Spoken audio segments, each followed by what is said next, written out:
추석을 보통 한과이라고도 합니다. 한은 크다는 뜻이고 가위는 한가운데라는 의미를 가지고 있습니다. 음력 8월의 한가운데 있는 큰 날이 추석 한과이입니다. 기쁨과 열매의 풍성한 계절 한복판에 우리들이 지금 서 있습니다. 추석하면 핵곡식으로 송편을 빚고 가족들이 한자리에 모여서 맛있는 음식을 나누어 먹습니다. 그리고 조상들께 감사하는 성묘를 지냅니다. 한가위 때마다 생각나는 성경 말씀 한 구절이 있습니다. 데살로니가전서 5장 16절로 18절입니다. 항상 기뻐하라, 쉬지 말고 기도하라, 범사에 감사하라, 이것이 그리스도 예수 안에서 너희를 향하신 하나님의 뜻이니라. 하나님의 뜻은, 우리를 향하신 하나님의 뜻은 무엇입니까? 우리가 기뻐하고 하나님께 외치고 또 하나님께 감사하며 살아가는 삶입니다. 영적인 한가위가 어떻게 하면 우리의 삶에 펼쳐지고 이루어집니까? 기뻐할 일을 찾아서 또 기뻐한 일이 우리에게 찾아왔을 때 감사하는 정도가 아닙니다.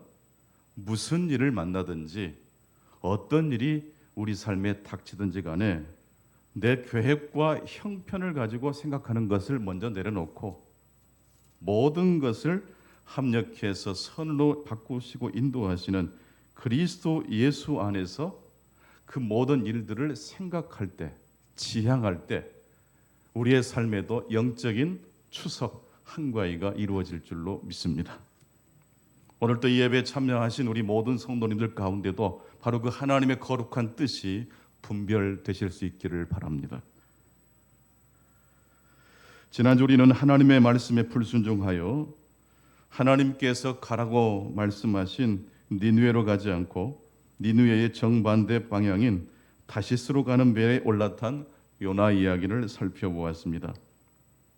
표면적으로 볼 때 하나님의 뜻에 불순종한 요나의 모습은 하나님의 뜻에 불순종한 선지자의 모습입니다.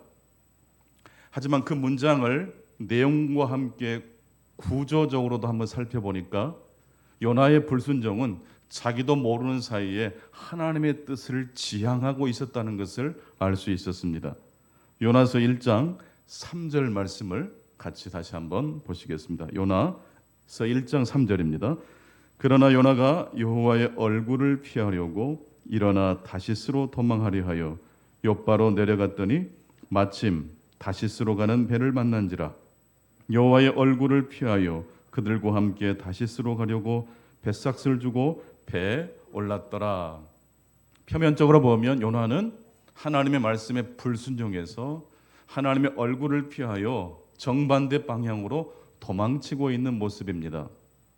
그런데 이 말씀의 구조를 보니까 여호와의 얼굴이 누구를 감싸고 있어요? 요나 선지자, 불순종하고 있고 도망치고 있는 요나의 앞뒤로 여호와 이름이 감싸고 있습니다. 그러니까 요나는 지금 어디에 있습니까? 영적인 한가위 속에 있는 것입니다. 오늘 우리의 삶도 성공의 자리가 될 수도 있고 실패와 낙심의 자리일 수 있습니다. 표면적으로는. 그러나 영적인 문장으로 다시 한번 우리 인생을 다시 살펴보면 우리 앞뒤로 누가 우리를 감싸고 계십니까? 여호와 하나님이 감싸고 계십니다. 그래서 우리의 삶에 닥친 불행은 그냥 불행이 아니에요. 하나님이 우리를 천국으로 인도하시는 큰 바람으로 사용하시는 고난이 될 줄로 믿습니다. 성공도 그냥 성공이 아니에요. 내 가문의 명예를 높이고 내 개인의 유익을 높이는 정도의 성공이 아닙니다. 그 성공을 통해서 우리는 하나님을 영화롭게 하게 될 줄로 믿습니다. 그리스도인의 삶은 하나님의 계획 한가운데 있습니다. 그래서 우리의 삶은 언제나 한가위가 될 것입니다. 신자의 삶은 앞뒤로 하나님의 이름이 둘러싸고 있음을 우리는 언제나 기억해야 할 겁니다. 한마디로 우리 모두의 삶은 하나님 앞에서 도망칠 수 있다는 겁니까? 도망칠 수 없다는 이야기입니까? 도망칠 수가 없어요. 불순종해서 여호와 하나님의 이름의 정반대 방향으로 도망치고 있었던 요나였지만 그 요나를 향해서 오늘 본문을 보니까 하나님께서 큰 바람을 일으키신 것을 볼 수 있습니다. 오늘 본문 요나서 1장 4절을 같이 보시겠습니다. 요나서 1장 4절입니다. 여호와께서 큰 바람을 바다 위에 내리시매 바다 가운데 큰 폭풍이 일어나 배가 거의 깨지게 된지라. 오늘 이 요나 1장 4절을 통해서 하나님께서 오늘 우리에게 주시는 말씀이 무엇입니까? 첫 번째로 모든 죄에는 강력한 폭풍이 따른다는 말씀입니다. 한번 따라서 해보시겠습니다. 모든 죄에는 강력한 폭풍이 따릅니다. 그런데 여기서 하나님이 일으키시는 이 강력한 바람이란 어떤 바람을 의미할까요? 요나를 파괴하는 바람입니까? 요나로 하여금 다시 하나님이 원하시는 목적지로 요나를 다시 방향 전환을 일으키는 바람입니까? 몽테뉴라는 분이 그런 말을 했습니다. 목적지가 없는 항해는 그 어떤 바람도 순풍이 될 수 없다. 이 말을 다시 소급 적용하면 목적지가 있는 항해는 풍랑이 일지라도 그 폭풍마저도 목적지로 인도하는 순풍이 될 수 있다는 이야기로 해석할 수 있을 겁니다. 그래서 우리 신자의 삶은 지금 현재 어떤 일을 하고 있느냐도 중요하지만 어느 곳을, 어느 방향을 바라보고 살아가느냐가 참 중요합니다. 그래서 요나서 전체 주제가 지향입니다. 신자의 지향점은 이 세상이 아닙니다. 하나님의 나라입니다. 물론 성경 말씀을 쭉 읽어보면 모든 어려움이, 모든 폭풍이 죄로 말미암은 결과라고 말씀하는 건 아닙니다. 욥이 겪었던 큰 폭풍은 욥의 죄 때문에 만난 폭풍은 아니었습니다. 전도서를 읽어보면 다른 사람의 죄 때문에 엉뚱하게도 내가 불이익을 겪는 경우도 있다고 말씀하고 있습니다. 그러나 오늘 본문을 통해서 우리들이 살펴보게 되면 요나에게 들이닥친 이 큰 폭풍, 큰 바람은 요나의 죄 때문이라는 사실을 알 수 있습니다. 그리고 그 요나가 만난 그 큰 바람은 요나를 파괴하는 바람이 아니라 요나로 하여금 올바른 목적지로 다시 인도하는 인생의 궤도를 수정하고 방향을 바꾸는 바람으로 쓰임받고 있는 것을 알 수 있습니다. 때때로 하나님의 심판은 큰 바람으로 우리에게 찾아옵니다. 그런데 큰 바람, 큰 폭풍보다 더 무서운 하나님의 심판이 있습니다. 그것이 무엇일까요? 그것은 바로 내버려 두심입니다. 죄를 지은 사람에게 하나님이 내리시는 가장 큰 심판이 무엇입니까? 내버려 두는 겁니다. 내버려 두면 그 사람은 어디로 갈까요? 지옥으로 가는 겁니다. 하나님의 은혜와 자비는 잘못된 길로 가고 있는 하나님의 백성들에게 무엇을 내리시는 심판입니까? 큰 폭풍을 일으키시는 심판입니다. 로마서 1장 24절, 26절, 28절을 보게 되면 하나님께서 죄 지은 사람들에게 마지막 기회를 계속 줘도 회개하지 않는 이들을 향해서 하나님이 마지막으로 내리시는 가장 강력한 폭풍, 심판을 말씀하시는데 그것이 바로 그냥 내버려 두심입니다. 로마서 1장 26절을 보게 되면 하나님께서 그들을 부끄러운 욕심에 내버려 두셨다고 말씀하고 계십니다. 로마서 1장 28절도 보면 그들이 하나님 두기를 싫어하며 하나님께서 그들을 그 상실한 마음대로 내버려 두사 합당하지 못한 일을 하게 하셨다라고 말씀하고 계십니다. 신자가 죄를 지을 수 있습니다. 그리고 그 죄를 짓는 신자에게 하나님께서 가장 큰 자비를 베푸시는 방법은 무엇입니까? 큰 바람을 일으키셔서 가던 길에서 돌이키게 하시는 겁니다. 모든 죄는 그래서 하나님의 어려움이 따르게 된다는 것이 오늘 우리에게 주신 하나님의 첫 번째 메시지입니다. 만약 우리들이 죄를 지었는데 어려움이 생기지 않는다. 감사할 일입니까? 두려워할 일입니까? 사실 그건 감사할 일이 아니면 두려워할 일입니다. 몸을 함부로 건강관리를 하지 않는 사람이 그렇게 함부로 몸을 사용하면서 하나님께 기도를 열심히 합니다. 하나님 건강을 지켜주실 줄로 믿습니다. 이게 가능한 일입니까? 모든 죄는 폭풍이 어떻게 된다고요? 따라옵니다. 몸을 함부로 몸 마음대로 함부로 쓴 사람에게는 그렇죠. 질병이라는 폭풍이 들이닥칠 수 있습니다. 사람들을 함부로 대하면서 우정을 기대할 수 있을까요? 자기가 원하고 필요할 때만 사람을 찾는 사람에게 결정적인 위기의 순간에 친구들이 도움의 손을 내줄까요? 말을 거칠게 하는데 그 사람 주변에 따뜻한 우정과 연대의 모임이 이루어지겠습니까? 내가 하고 싶은 말만 할 때 사람들이 내 중심으로 모여질 가능성이 있습니까? 없습니까? 없어요. 사람들이 저마다 공동체의 공공선의 유익보다 자신의 욕심을 우선시한다면 우리 사회가 제대로 돌아갈 수 있겠습니까? 죄란 하나님의 계획과 하나님의 의도를 위반하는 행위입니다. 우리가 하나님의 설계와 목적을 위반하면 하나님의 설계와 목적대로 우리들이 살지 않으면 반드시 하나님의 질서는 우리에게 반격을 가한다는 것이 오늘 요나서를 통해서 주신 하나님의 메시지입니다. 민수기 32장 23절입니다. 너희가 여호와께 범죄하매니 너희 죄가 반드시 너희를 찾아낸다라고 말씀하고 계십니다. 그래서 하나님의 뜻에 불순종한 요나가 탄 배에 무엇이 임했던 것입니까? 큰 폭풍이 임한 것입니다. 요나가 불순종한 결과는 아주 강력한 바람으로 요나가 탄 배에 하나님께서 큰 폭풍으로 반격하신 내용입니다.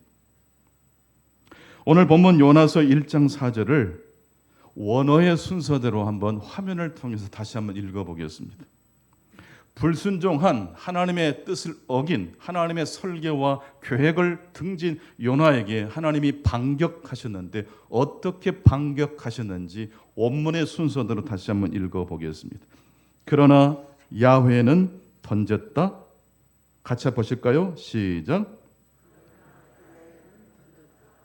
큰 바람을 바다에, 그리고 그것이 생겼다. 큰 폭풍이 그 바다에, 그리고 배는 생각했다.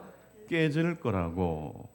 배가 이 큰 폭풍을 만나면서 자신이 깨질 것이라고 생각했대요. 마치 물체가 사람처럼 생각하는 것을 의인법이라고 그러잖아요. 너무 큰 바람과 폭풍에 배가 생각하기를 내가 깨지고 말 것 같다라고 생각했다라는 거죠. 그렇다면 이 큰 바람을 누가 일으키신 겁니까? 누가 이 바람을 바다에 던지셨다고 했습니까? 여호와 하나님이 던지신 거예요. 그러니까 요나가 만난 이 큰 풍랑, 큰 고통은 누가 요나를 반격하신 것이라고 말씀할 수 있겠습니까? 하나님이 요나에게 반격하신 겁니다.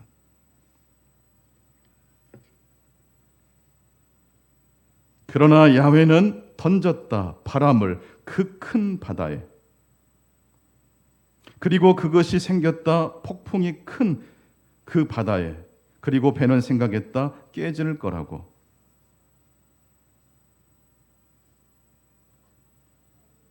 그러나 야훼는 던졌다. 그 큰 바람을 바다에, 그리고 그것이 생겼다. 큰 폭풍이 그 바다에, 그리고 배는 생각했다. 깨질 거라고.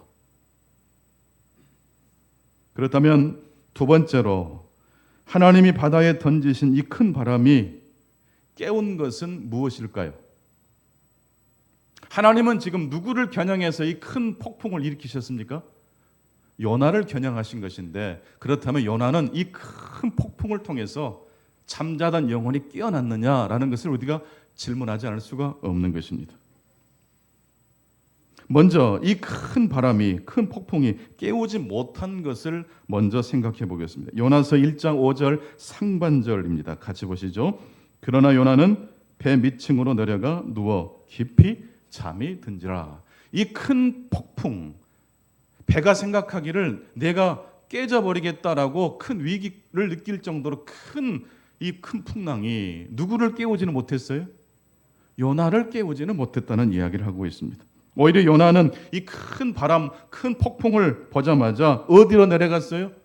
배 밑으로 내려가 그냥 잠에 빠진 게 아니라 깊은 잠에 빠졌다고 말씀하고 계세요. 여기서 잠들다라는 이 동사는 죽을 것 같은 깊은 잠에 빠진 것을 의미합니다. 아담이 잠든 사이에 하나님께서 갈빗뼈를 취해서 하와를 만드셨다고 말씀하신 그 잠들다는 이 명사가 이 동사와 그 어근이 같은 거예요. 요나가 탄 배는 침몰할 지경이었지만 요나는 아랑곳하지 않고 배 밑바닥으로 내려가 깊은 잠에 빠져 있습니다. 이것을 숙면이라고 할 수 있을까요? 절망의 깊은 잠에 빠진 것이라고 말씀드릴 수 있을까요? 이것은 슬픔에 빠진 잠입니다. 여러분, 하는 일이 잘 안 되고 괴로울 때는 그럴 때 있잖아요. 그냥 집 안으로 들어가가지고 깊이 잠에 빠질 때가 있잖아요. 요나가 지금 자신의 의도와 계획대로 되지 못한 이 모습들을 보고 오히려 더 깊은 자기만의 세계에 들어가고 있는 것을 볼 수 있어요. 보통 배 밑바닥은 무엇을 두는 곳이라고 말씀드릴 수 있습니까? 짐을 넣어두는 곳입니다. 그렇다면 요나가 왜 하필 배 밑바닥으로 내려갔을까요? 자신을 무엇으로 취급한 거예요? 물건으로 취급한 거예요. 네. 하나님의 형상대로 지음받은 존귀한 존재가 아니라 언제든지 내버릴 수 있고 쓰고 난 다음에 버릴 수도 있는 물건 취급한 거예요. 낙심을 하고 절망을 하고 있는 요나의 모습, 여러분, 희망이 없는 곳은요, 그래서 지옥이 됩니다. 요나는 지금 지옥의 깊은 잠에 빠져 있는 것입니다. 누군가는 요나를 흔들어 깨워줘야 하는 것입니다. 그렇다면 하나님이 바다에 던지신 이 큰 바람에 누가 깨어나고 누가 잠들었다고 오늘 본문은 말씀하고 있습니까? 요나는 오히려 하나님의 풍랑을 보고 깊은 잠에 빠졌지만 이 풍랑을 보고 누가 깨어났어요?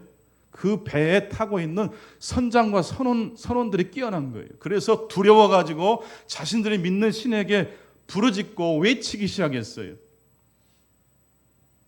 종교성이 회복된 거예요. 여러분, 언제 우리들이 하나님을 더 간절하게 찾습니까? 주일날 예배 드릴 때 물론 하나님을 찾지만 언제 여러분들이 절박하게 두려움 가운데 하나님을 찾게 됩니까? 뭔가 큰 풍랑이 일어났을 때 아닙니까? 근데 이게 모든 신자들이 다 공통적으로 그렇게 되는 것은 아닌 것 같아요. 요나 같은 경우는 고난이 오자 더 어디로 내려갔어요? 깊은 배 밑바닥으로 내려간 거예요. 그러니까 고난이 모든 신자에게 유익이 되는 게 아니에요.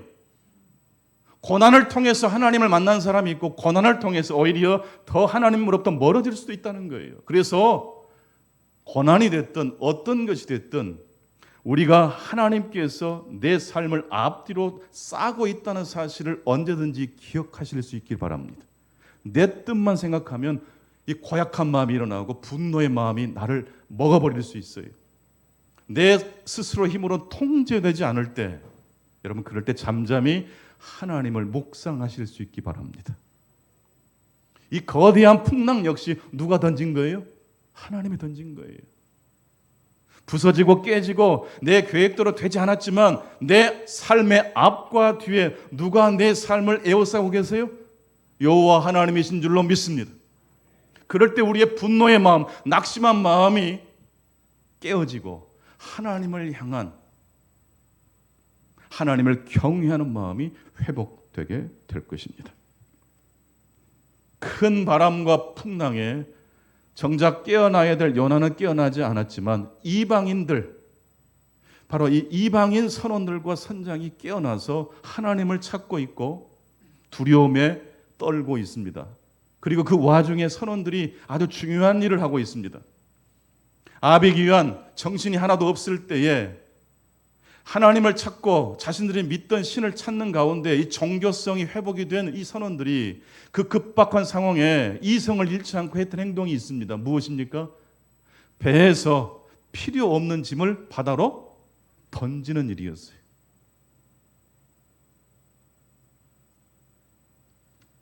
이게 바로 하나님이 일으키신 큰 바람 앞에 깨어난 선원들이 했던 중요한 행동입니다.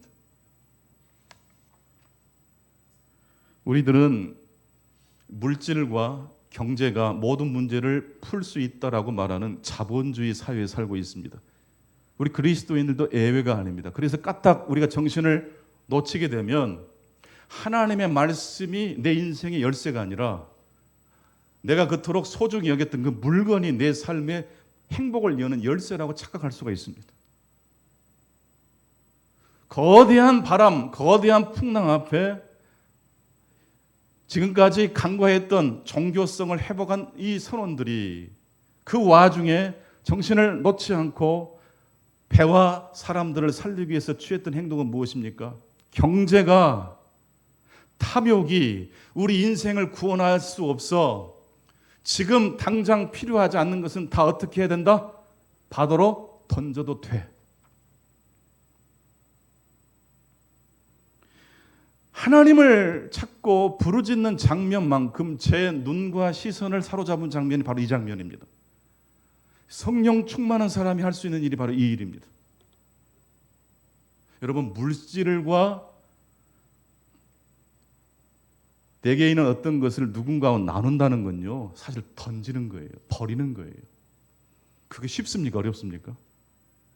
굉장히 어렵습니다. 그게 언제 가능합니까? 큰 바람으로 큰 폭풍을 만났을 때는 가능한 거예요.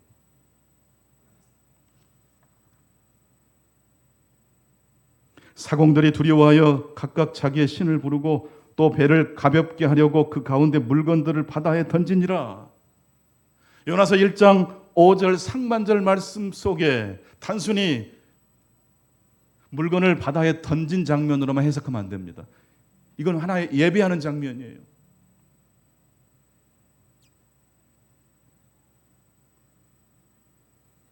배에 실은 물건 중에서 결정적으로 필요하지 않은 것들을 바다에 던져버리고 있는 선원들의 모습입니다.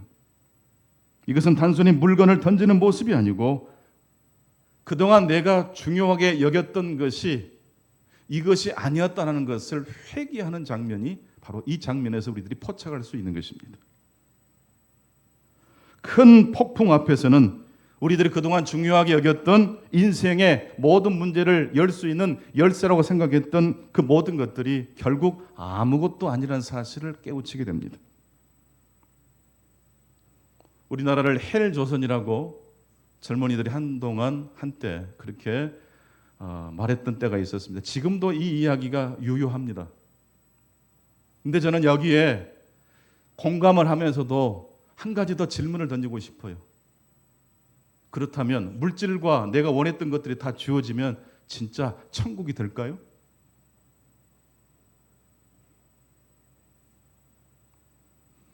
성도 여러분, 지금 우리의 삶 가운데 있는 것들 중에서 결정적으로 필요하지 않은 것과 반드시 꼭 있어야 할 것을 구분하라고 한다면 여러분들 하실 수 있겠습니까? 저는 나이가 드신 연세가 좀 드신 분들에게는 꼭 이것을 사라고 말씀드리고 싶어요. 돈으로 시간을 사라. 돈 아끼다가 시간을 계속 잃어버리지 말고 이 시간을 사기 위해서 돈을 오히려 써라라는 말씀을 드리고 싶어요. 돈은 모을 수도 있지만 시간은 모을 수가 없어요. 세월을 아껴라. 세월을 낚아라라는 말씀이에요. 시간은 멈추지 않는다는 이야기예요.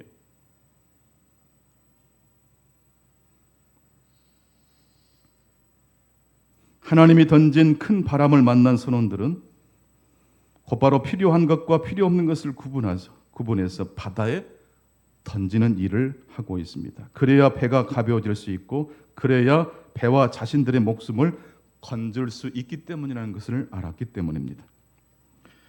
박완서 작가께서 다른 문인들과 함께 해외 문학 여행을 다녀온 경험을 가지고 쓴 글 중에 잃어버린 여행 가방이라는 작은 수필이 있습니다. 여행을 마치고 이제 귀국하는 도중에 그만 여행 가방을 잃어버린 겁니다. 다행히도 선물, 가족들에게 해외여행 다녀와서 이제 줄 선물을 많이 준비했는데 그 선물 가방을 잃어버리지 않았답니다. 동료 문인들이 다행이다라고 옆에서 덕담을 해주시는데 작가는 마냥 좋아할 수만 없었답니다. 낯선 어떤 공항, 어떤 장소에서 한 사람이 그 가방을 훔친 사람이겠죠. 잔뜩 기대를 하고 무슨 보물이라도 있을 것처럼 기대를 하고 가방을 열었을 것인데 그 안에 무엇이 있었겠습니까? 온갖, 그렇죠, 보여주기 싫은 빨랫감만 있었던 것 아니겠습니까? 그냥 퉁치고 넘어가면 되는데 이 작가는 예민한 분이잖아요. 너무 그 수치심이 그날부터 계속 따라다닌 거예요. 그러면서 어떤 생각이 밀려왔냐면, 아하, 내 인생의 여행이 끝나는 날, 내 인생의 여행 가방을 남아있는 가족들이 열어볼 텐데 지금부터 준비해야 되겠다. 중요한 것 아닌 건 다 버리자. 중요한 것만 모아놓자. 여러분, 박완서 작가가 무엇을 만났기 때문에 인생의 여행 가방을 심플하게 준비하셨습니까? 여행 중에 가방을 잃어버렸기 때문입니다. 큰 풍랑을 만났기 때문에 영성이 회복된 거예요. 최근에 여러분들 어떤 큰 질병을 겪고 계십니까? 큰 어려움을 겪고 계셨습니까? 여러분, 그것이 하나님이 일으키신 큰 바람이라면 영적인 안목으로 다시 해석하실 수 있기를 축원합니다. 그러나 이제 오늘 말씀의 제목처럼 이 잠들어 있는 요나를 깨워야 됩니다. 세 번째, 마지막 하나님 우리에게 주시는 말씀이 무엇입니까? 누가 이 잠든 요나를 깨우고 있느냐입니다. 하나님이 던지신 이 큰 바람도 깨우지 못했던 이 요나를 누가 깨우고 있습니까? 오늘 본문 요나서 1장 6절입니다. 같이 읽겠습니다. 시작. 선장이 그에게 가서 이르되 자는 자여 어찌함이냐 일어나서 내 하나님께 구하라. 혹시 하나님이 우리를 생각하사 망하지 아니하게 하시리라 하니라. 누가 누구를 깨우고 있어요? 이방인 선장이 하나님을 신뢰하고 하나님께 명령을 받고 말씀을 받고 살아가야 될 사명을 받은 선지자를 깨우고 있습니다. 그러니까 믿음 없는 이방인이 믿음을 가진 하나님의 백성을 깨우고 있어요. 이런 아이러니가, 이런 역설이 또 어디 있습니까? 큰 바람도 요나를 깨우지 못했습니다. 그런데 큰 바람에 깨어난 이방인 선원과 선장들이 각성이 된 상태에서 한 사람, 배 밑바닥에서 잠자고 있는 한 사람, 요나를 찾아가서 요나를 깨우기 시작합니다. 당신 여기서 뭐 하고 있는 거냐고. 당장 일어나라. 그리고 당신의 하나님께 기도해라. 외쳐라. 여러분, 이 일어나라, 외쳐라, 이 단어가 요나서 1장 2절에 하나님께서 요나에게 첫 번째 말씀하셨을 때 나왔던 동사예요. 단어예요. 너는 일어나 니네로 가서 하나님의 심판을 외쳐라. 근데 이 말씀을 듣고 요나가 도망쳤잖아요. 근데 이 하나님의 말씀을 요나가 누구의 입을 통해서 다시 듣고 있는 거예요? 이방인 선장을 통해 듣고 있는 거예요. 요나는 하나님이 살아계심을 알까요, 모를까요? 알아요. 요나는 신앙이 있을까요, 없을까요? 있어요. 엄마 미워하면서 울면서 아이가 도망칩니다. 진짜 엄마가 밉다는 뜻입니까? 엄마를 너무 좋아하는데, 사랑하는데 섭섭하다는 뜻 아니겠습니까? 요나가 그런 짝이에요. 하나님 미워하고 도망친 거예요. 하나님을 믿는 사람이고 하나님을 아는 사람인데 큰 풍랑, 하나님이 일으킨 큰 풍랑에도 끔찍하지 않고 깊은 잠에 빠져 있던 요나를 하나님이 어떤 방식으로 요나를 깨우고 있습니까? 요나가 전혀 예상하지 못했던 방식으로 하나님이 요나를 깨우시고 계시는 겁니다. 우리 그리스도인들이 가끔 그럴 때가 있잖아요. 전혀 엉뚱한 사람과 만났는데 그 사람을 통해서 하나님의 말씀을 들을 때가 있어요. 하나님을 믿는 사람도 아닌데, 이미 나는 하나님을 알고 있고 믿는 사람인데 내 믿음이 침체가 막 되고 깊은 영혼의 잠에 빠지고 있을 때 누군가가 와서 하나님 대신 하나님의 이야기를 들릴 때가 있어요. 내가 알고 있는 방식이 아닌 다른 방식으로 하나님이 우리를 찾아오실 때 요나가 깨어났고 오늘 우리들도 깨어날 수 있다는 이야기입니다.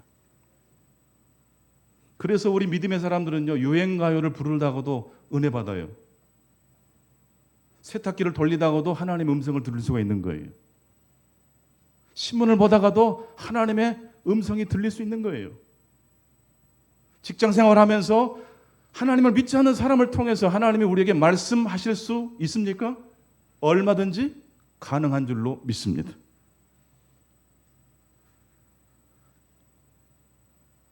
말씀을 정리하겠습니다.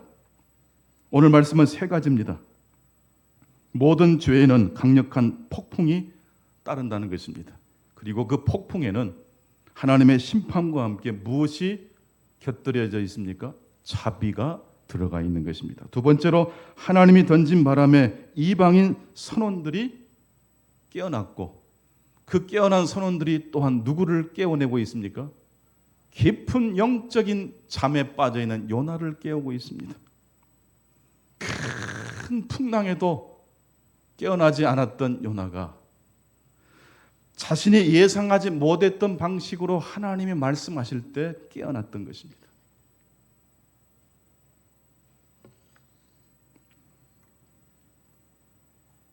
C.S. 루이스가 그런 말을 했습니다. 오늘 우리들이 만나는 모든 사람들은 그럭저럭 스쳐 지나가는 사람은 단 한 사람도 없대요. 둘 중 하나래요. 하나님을 향해서 주여 하나님의 뜻대로 되기를 원하나이다 라고 말하는 사람이 있고, 하나님이 하도 해도 말을 듣지 않으니까 결국은 그래 네 뜻대로 되기 바란다 라고 말하는 사람이 있대요. 한 사람은 천국을 향해 가고 있는 사람이 있고 한 사람은 천국의 반대 방향으로 가고 있는 사람이 있다는 겁니다. 그래서 이 세상에 존재하는 모든 존재는 그저 흙에서 와서 흙으로 가는 존재가 아니라 영원토록 불멸할 존재가 됩니다. 천국에서 아니면 지옥에서. 오늘 또 우리는 누군가를 만나게 되고 누군가에게 선한 영향을 받고 누군가를 통해서 선한 영향을 받을 수 있는 사람들입니다. 만나는 사람들에게 여러분이 하는 행동 하나하나가 천국을 가리키는 그런 말과 행동이 되실 수 있기를 바랍니다.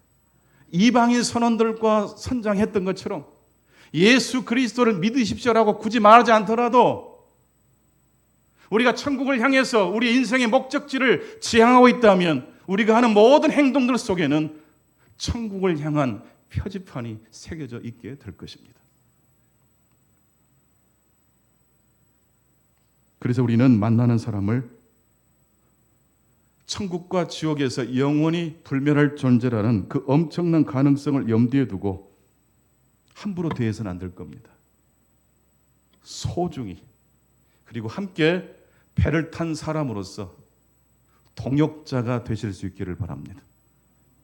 이왕이면 선한 영향력을 주고받게 되시는 한 주간의 삶이 이 추석 기간이 되시기를 간절히 축원합니다. 기도하겠습니다. 아버지 하나님 영광을 높이 받아주시옵소서. 추석 한가위를 맞이해서 온 가족들이 다시 모이게 하셨고 맛있는 음식과 즐거운 이야기로 이야기꽃을 피우게 하신 것을 감사합니다.